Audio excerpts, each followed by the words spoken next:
Welcome to the AGA podcast, where we bring you small talk on big topics from within the world of gastroenterology. Thanks for being with us. Now let's get started. Hello, our lovely listeners. This is Nina Nandi. Today we have the pleasure and honor to interview Austin Chiang. He is the director of bariatric endoscopy at Jefferson and also the head of social media and the founding member and president of the Association for Healthcare Social Media, or AHSM. So, Nina, I'm so excited about our conversation with Austin today. He is someone that I am just kind of impressed by. He is young in his career. He's about his early career, shall we say, like yourself and myself. And he really has found a niche for himself and really excels in kind of a talented and humorous way at harnessing the power of social media for both direct contact with patients, but also with dissemination of academic work. And I find that really kind of amazing, as that's not a skill of mine. I think that this is a great topic. It's very interesting. It's thinking forward. He's definitely carved out a very interesting niche. And I'm excited to talk to him about how he got into this in the first place, what obstacles he's had to overcome. Were there any judgmental issues in terms of how he would be viewed as a professional and as an academic gastroenterologist? And also, what advice he has for people who want to get into social media and brand themselves in the early career stage. Yeah, no, those are definitely interesting things. So it is something we have to strategically think about as to how to reach patients and each other and engage in this dialogue, but how to do it in a professional way. And I think that's something that Austin does very well. He does that super well. And through his contributions to AHSM, he actually teaches people how to be professional in the use of social media and how to use that to improve patient education and access. So I think we got the right guy. I had a delight talking with him. I know you did as well. So here is our conversation with Dr. Austin Chiang. So how did you get interested in this form of communication? Yeah, so it all started, I've always been interested in social media, first of all. I kind of grew up in this generation where back in the day, I was all over MySpace and Friendster. and then I kind of graduated onto Facebook when that exploded. It was my freshman year when Facebook came out in college. So I was introduced to all, sort of like the small cohort of colleges at the time. And immediately I was interested in what it had to offer, and then from there it was one platform to another. And professionally, I started out on Twitter a couple years ago, and this was kind of born out of an interest in understanding how, I guess initially I wanted to know how patients were receiving medical information through the media and who exactly was doing the vetting. So I spent some time at ABC News as part of the medical unit there, trying to learn, how is it that a study that gets published, how is it selected and put on the news? When you hear about breaking news or something new, who exactly picks that and how is it disseminated? And at the time, they were using Twitter as a medium to host Twitter chats. And that's when I thought, okay, I see that there are some really important people engaging in conversation here. And that's when I started using it for my own purposes. And so at the time, I was sort of in my last year of residency, also starting GI fellowship. And I tried to introduce a GI division account for my division at the time and ran into a lot of red tape. Yep. So then I started doing research using social media data, in part trying to justify my use of social media. And from there, one thing led to another, and I started getting involved with all the different societies in GI and helping the societies out, including AGA, with their social media presences. And then gradually, I shifted to Instagram and building there and understanding what that platform was like and what Healthcare Conversation was like on Instagram. And at the time, I kind of caught the wave. I was kind of an early adopter for all of these platforms when it comes to medical social media.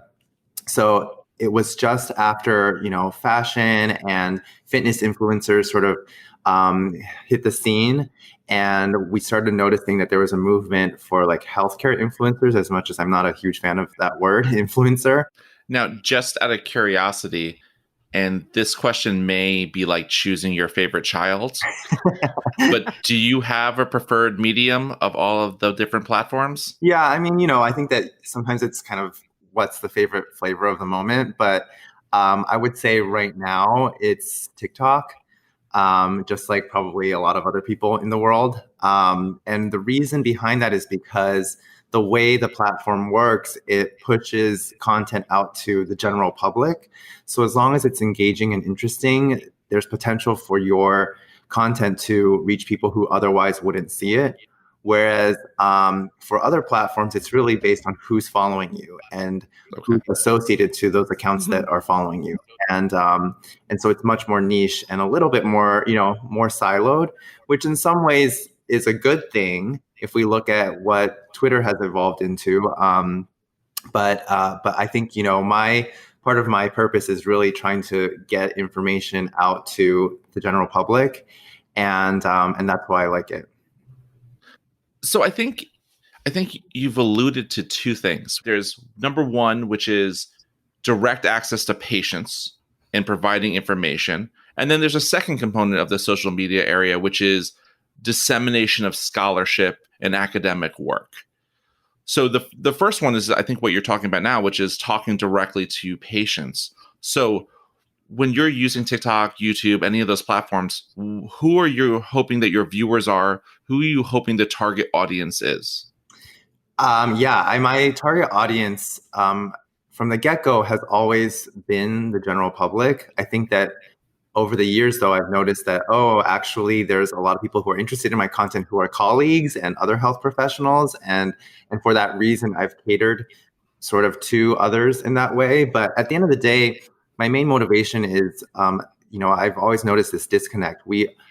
In a clinical setting, we expect our patients to remember everything that we're telling them in the clinical setting, but those encounters are so brief.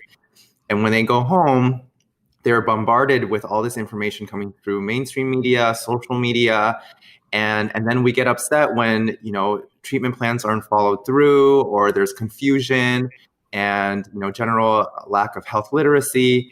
And so I think that this is my way of trying to see what I can do to help that effort. I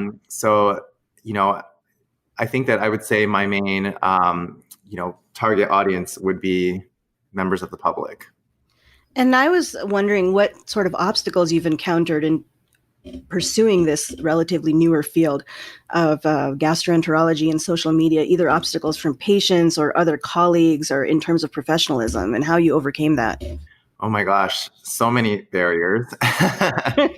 And, honestly, I'm very fortunate to be working at Jefferson Health because they seem to understand the role that social media has and media in general when it comes to how patients obtain their information. But barriers in terms of, colleagues and patient and professionalism, I think those are things that have definitely been at the forefront in, recent years. Every time a new social media platform comes out, there's always this judgment that, we shouldn't be using it for some reason.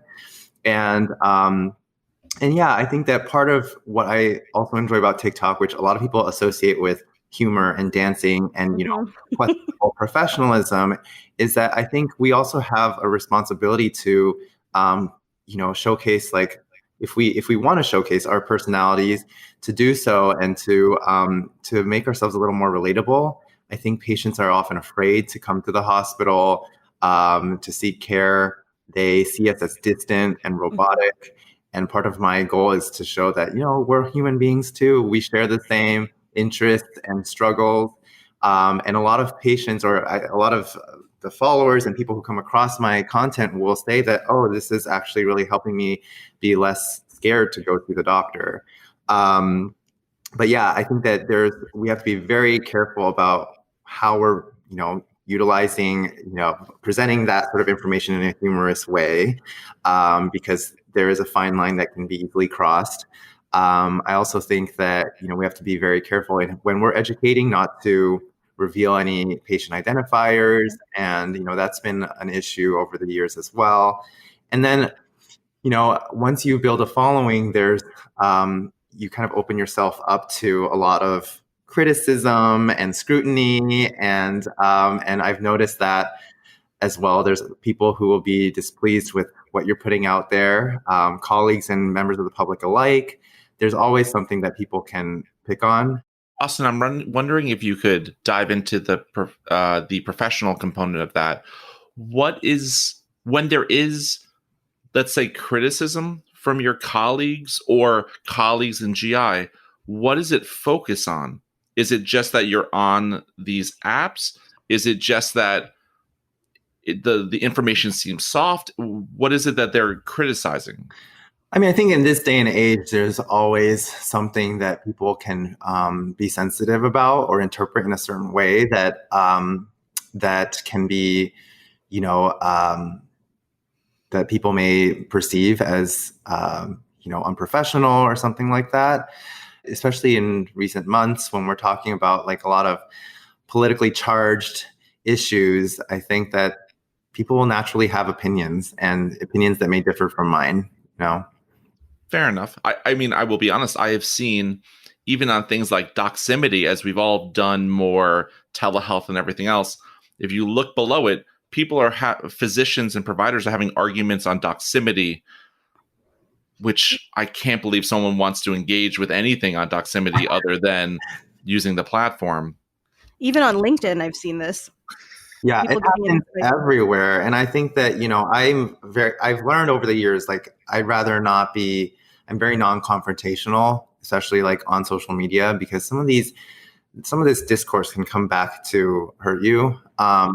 So I really, at some point, you kind of have to gauge whether or not it's worth putting yourself on the line to engage in that kind of conversation, or if you just disengage.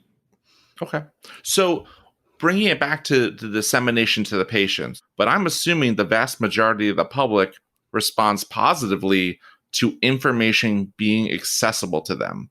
So for someone that's doing endoscopic bariatric procedures, I would imagine the videos are really helpful for the public to understand what you do, the pros, the cons, as they're making an informed choice. Is that what you're finding in your practice? Yeah, absolutely. I think that it's also difficult because on social media, things are an abridged version, right? You're only presenting these sound bites, and ultimately, people will ask a lot of questions, often personal ones, and I think that's a major concern a lot of people have when starting out on social media: is how do I handle patients asking questions over the internet? And the simple thing is you just don't. And you just tell patients, or you tell people who come with these personal medical questions, that I can't answer these questions without fully evaluating you in person, because I'd be doing you a disservice with having only part of the story or some of the results that you are giving me. I don't have the full picture. And but yeah, generally I've gotten a lot of positive responses. And again, the way TikTok works, for instance, is that it really, if something is engaging and people are interested in it, it kind of gets pushed to more and more people, as long as people continue to express interest in that piece of content, in that video. And so, the videos I've done about endoscopic sleeve gastroplasty or the intragastric balloon they've garnered over 1 million views within days of being put out there. And to be honest with you, this is more than the views on all the YouTube videos about the subject combined. And so at least I can kind of plant the seed of, putting of at least presenting this type of information that's previously wasn't available to these patients, because often these procedures are not well known, they're not well publicized, and that's the reason why I want to put this out there.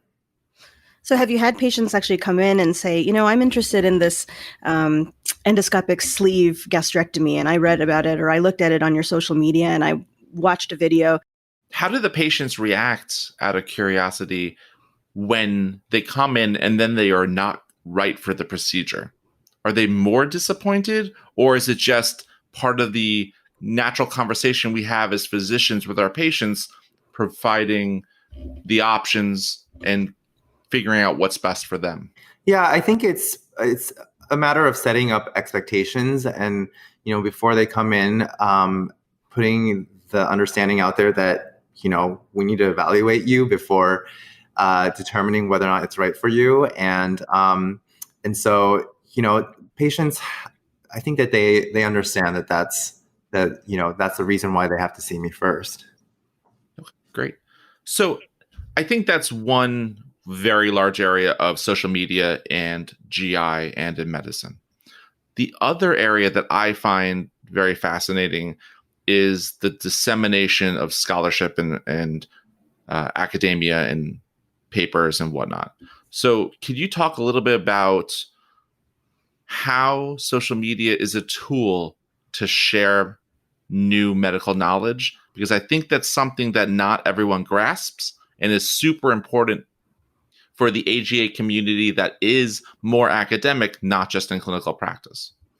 Yeah, I think that there are a variety of ways. I would say that most of the academic discussion on social media takes place on Twitter these days. I think that a lot of journals and societies have taken advantage of that finally over the past 2 or 3 years. And that's really helped a lot because I don't have to wait for the journal to show up in my mailbox to flip through the table of contents to see what's finally being published.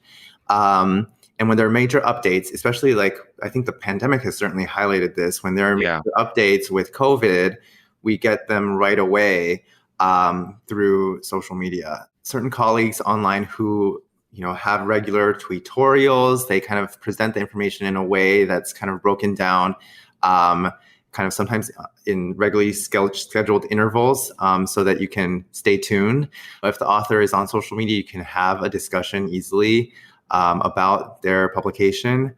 And yeah, I think that it's really helped in just fostering that real-time discussion and bring colleagues together from all around the world to talk about something. Whereas in the past, we didn't have quite a easily accessible forum.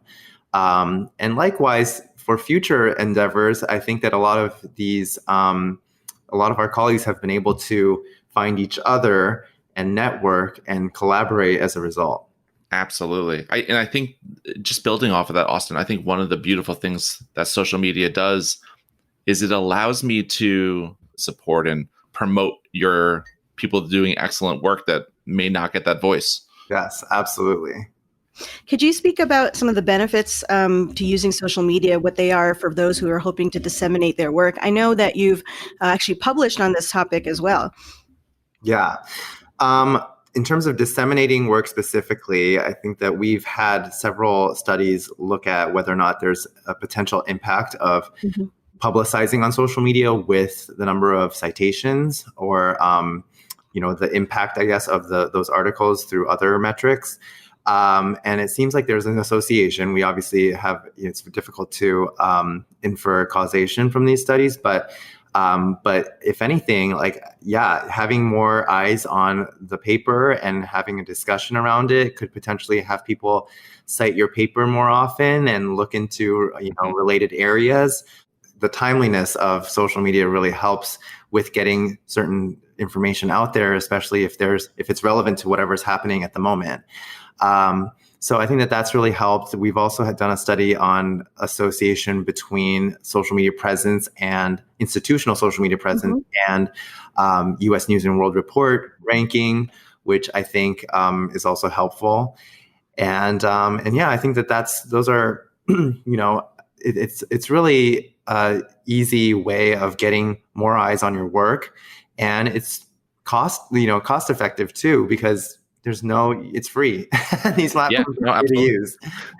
So out of curiosity, Nina and Austin, where do you two read your literature? Are you waiting for the journal to come to your office or home? So I get a lot of emails from the journal. So, like New England Journal or ACG or AGA. And so I don't usually wait for the print copy to come to my door. I usually just click on the link and read it online. Sometimes I'll follow people's posts from different, like DDW or something like that. Yeah, a lot of these news briefs through email because they give, real-time updates. But at the same time, if something shows up on my feed because a lot of people have engaged with it, then naturally I will also be curious to know why this is so impactful, why everyone is interested in this particular paper. And, certainly we've looked into this as well in the past, looking at what types of publications are put out or publicized more by the journals themselves. And there is different kind of representation out there. And naturally, certain topics that you would think get more attention do, and other things like basic science just don't get as much attention. And I mean, this is kind of for obvious reasons. I think that clinically relevant papers just get more attention. But yeah, I think that if something were to show up on my feed and a lot of people have been looking at it and engaging with it, then certainly it won't pique my interest. Are you saying there's no hashtag for like toll-like receptors? There may be. I don't know. I'm not familiar with that, but this is going to be the controversial part of this piece. If there isn't one, someone should start one. I know. This is where I'll advertise my GI MedEd hashtag that all of us medical educators are using to try to promote what's being done in GI. I think it's interesting because like both of you, I'm not waiting for the journal to hit my doorstep. I want that information now. I want to know if I have to change my clinical practice now. And then I love that every time you click on the link for the paper in the top right corner, and most of them, you can actually see what the social media shares for that article are. You can see the alt metrics and see how widely disseminated this paper is. So it does feel like the journals and the societies are ahead of the game than the institutions. Now, maybe not Jefferson. They got you. They brought you in with this title, but it is interesting that they're a little ahead of kind of this other resistance that social media sometimes faces. Yeah, it's interesting, and we have to keep in mind though that like certain things like all metrics and social media mentions, like I said, may favor certain type of content over others, and interesting like case reports that may not alter anyone's practice, but it's just super interesting. Yeah. We get a lot of social media discourse around it. And but I do think like when it comes to an institutional perspective, I think we need to think of better ways. That's part of the reason why, actually the main reason why I have this role is to try to get more clinicians on social media to be a voice for their own area of expertise. Because we need more people out there putting out accurate information. Because when you mentioned barriers earlier, I forgot to mention the fact that there's just so much misinformation out there, and people who are profiting over, by putting out misinformation or disinformation.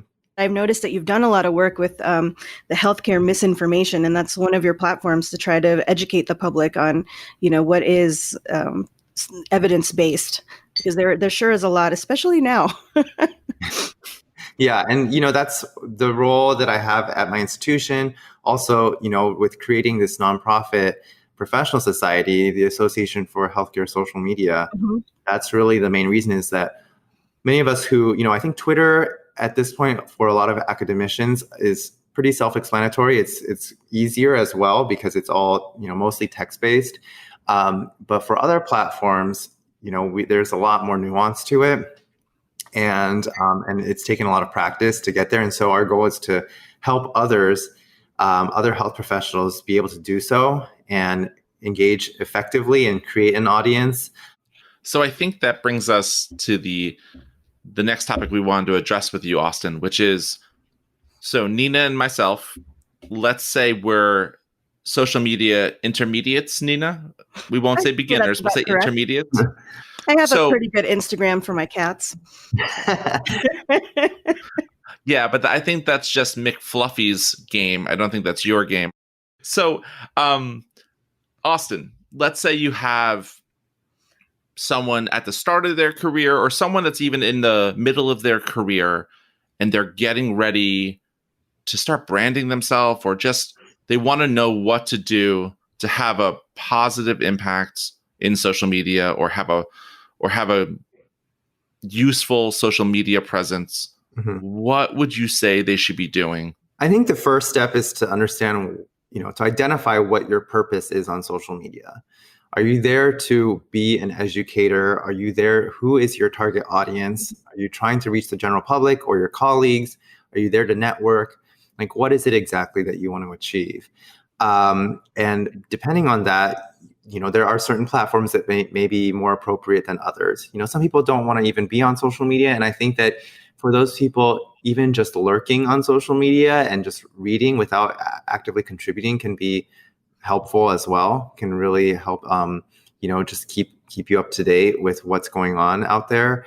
And some people might be more comfortable with contributing in text rather than on camera or, in photos. And that naturally, makes Twitter maybe a more attractive option than like Instagram or TikTok or YouTube. And what are you willing to contribute in terms of your time to all of this? Because it's going to be a huge time sink to be consistent on any of these platforms. So I think that that's the first step, because I would not recommend just jumping out there and being on all platforms at once, because it's a lot to juggle, because it takes some practice with one platform to become efficient at it in order to do it quickly.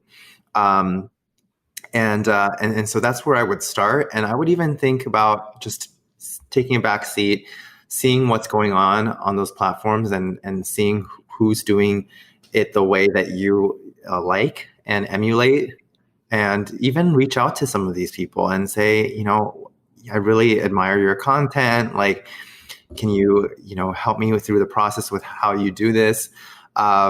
Because for the most part, we're on there because we make ourselves accessible. And a lot of us are very willing to speak to our colleagues about how to do this.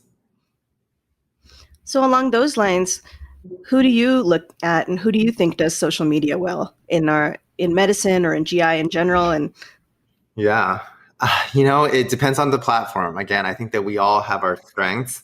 So, when I first started out on Twitter, there were probably less than 10 of us academic GI people on Twitter. And the landscape has changed tremendously, and the whole atmosphere has changed. And so some of the people who were very, within GI, like we have some of our OGs, we have Dave Rubin, Yep. we have, Brendan Spiegel, and these are people who have been on there as long as I have been, and even longer. And then on other platforms, like on Instagram, I really didn't see anyone, in academic GI there before I was, and so I had to learn from others, outside of our field. And I had the fortune of sort of starting out at a time where other people were also figuring it out, so we kind of helped each other. And we helped each other to create what it is today. And I looked up to people who've, certain fields were more active on those platforms than we were. For instance, you can imagine like plastic surgery and dermatology were active because this is sort of part of their training even. Yeah, absolutely. And the way they use it is a little different than the way I use it. And I've crafted my own way. But many, since I've started, I'd say that other topics that are hot topics that people gravitate to from the general public, like OBGYN, sort of reproductive health, really is a topic that I think a lot of people are looking for information constantly for. But yeah, I kind of look up to some of my colleagues there. And, even when I look at YouTube, there are very few people who do it well. And sometimes, YouTube is tricky because it's a video platform. It can be, it can take a lot of work. So even the very prominent doctors on there, like Dr. Mike or Mama Dr. Jones. So Dr. Mike is a family medicine physician, and Mama Dr. Jones is an OBGYN doctor. And they've, I think have been able to build huge audiences and do it in an entertaining way without compromising the integrity of the information they're putting out there. And some of them have like some of these people have entire teams behind them helping them out. So don't be fooled by, what's out there, but at least you can look at what they're doing and see, okay, this is kind of what works for them. And maybe you can adopt your own, put your own spin on it.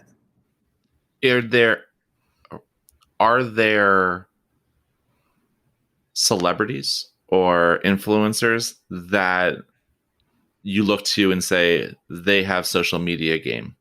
Well, it's interesting. I think on Instagram initially, I was very kind of pleasantly surprised at how many people were engaging with the New England Journal of Medicine account. I think their content has shifted over the years, but when they first started out, again, we kind of have to evolve based on like what people are interested in and what's working. Yeah.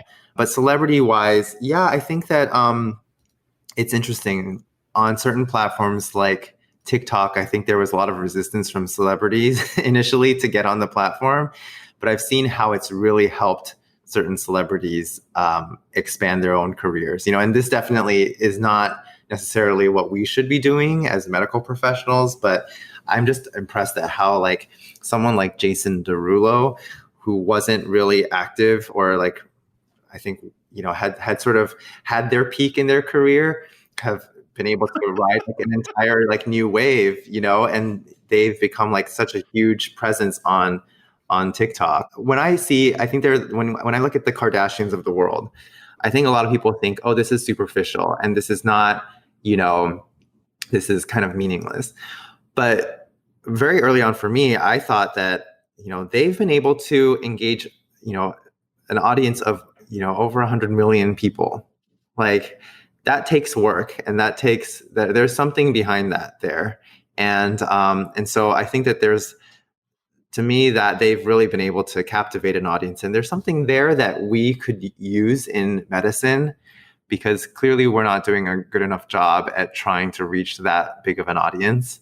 First off, I think it's hilarious that Jason Derulo is definitely going to come for you after this. This is a compliment to him, I should say, because I think that he's done a great job. He's done a great job after the decline of his career. So if we're going to argue that Cats was the decline in Jason Derulo's career, I'm sure he'd side with you. Oh, boy. Okay, so Austin, as we kind of wind down, are there concrete steps that you would give someone first as they start their social media professional identity? Mm-hmm. I would say, again, identify your audience and what the appropriate platform is to start on. Okay. And then from there, we have to always keep in mind that social media has to be social. So simply putting information out there without engaging with people who are commenting on your content or with other people on the platform just simply isn't going to work. So things that are viral, that go viral, often are not. They don't go viral on their own. It's often very calculated. And there have been campaigns that we've come together as a group of health professionals that we've put out there in a way that, we kind of help it to go viral because we put it all out at the same time. We want to really raise awareness about something. And so we try to really promote it in a very concerted effort. I think that communicating with other people is very important, especially at the beginning of starting out. And again, I think that why it's easier to communicate with one another as health professionals is because we can see eye to eye on certain things. And then once you have a bigger audience, then, that's when members of the general public may be noticing you a little more. And that's when you can kind of maybe gear your content more to them. And always, I think in this day and age, in real life, social media is kind of an extension of real life. So if you want to promote yourself in real life and say that, hey, remember, I'm on social media, you can find me on these platforms, by all means, like, do that as well. Okay. So the last thing I wanted to ask you, Austin, before I give you the ability to promote where people can find you, of course. Okay. I can't let that one hang and then not come back to it for you. So part of the goal of our podcast here is to help professional development of younger GIs. So you are in the early part of your career. Mm-hmm. You've had great success in doing something you love and merging it with GI. When you sit in front of people that are in med school, residency, trainees, early career people, what's the best advice you ever got to follow through with the career you want? I think, as cliche as it sounds, I think it's exactly kind of what you already said, but it's to be authentic in terms of what interests you and don't try to force it. Capitalize on those interests. I've been able to carve out this niche in some ways because it's an interest of mine that really wasn't there before. But I've stuck to it. And, I think many, many times along the way, people have said, this is such a joke. What a waste of time to be on social media. And that certainly was the case when I started out on Twitter. People were making fun of me for spending so much time on Twitter. And some, not making fun of me, like to be serious, but I think that they were just like curious and hesitant about like, what was this that you're spending all your time on? And when I was in fellowship, by the end of my fellowship, with the support of some of my colleagues there, by the end of my 3 years there, I would say half of the entire division was on social media at that point, and it sort of has become a requisite for fellows going through the program to get themselves on social media, because we've seen that benefit of with me and with others there, that it can really help with networking and collaboration. So yeah, be authentic and true to what your interests are. Don't try to force it. And sometimes those opportunities where no one else has done it before is like where the opportunities are, and you can, if no one's doing it, that's where you can, kind of carve out your own niche. But this is an evolution for me too. Well, I am happy to lift you up and tell you that from the outside, it looks like a success. I don't mean you're all the way there. You can't retire just yet. No, and I don't plan to. All right. So, Austin, where can people follow you? Where can they engage with you on social media? You can find me at Austin Chiang, MD, AUSTIN, CHIANG, MD, on all platforms, really. TikTok, Instagram, Twitter, YouTube, Facebook, LinkedIn, basically everywhere. And I'm very easily accessible. You can DM me on any of these platforms, and I'm always happy to help out and, sit down and have a conversation about this. Austin, thanks so much for being with us today. Thank you. Thanks for having me. Thank you for listening to the AGA podcast. To reach us, please email us at agapodcast@gastro.org or follow us on Twitter at MJWhitsonMD, at Nina Nandi MD, and at CSC MD. Podcast production done by Resonant Recordings. Don't forget to rate, review, and subscribe wherever you get your podcast. Thanks for listening and have a good one.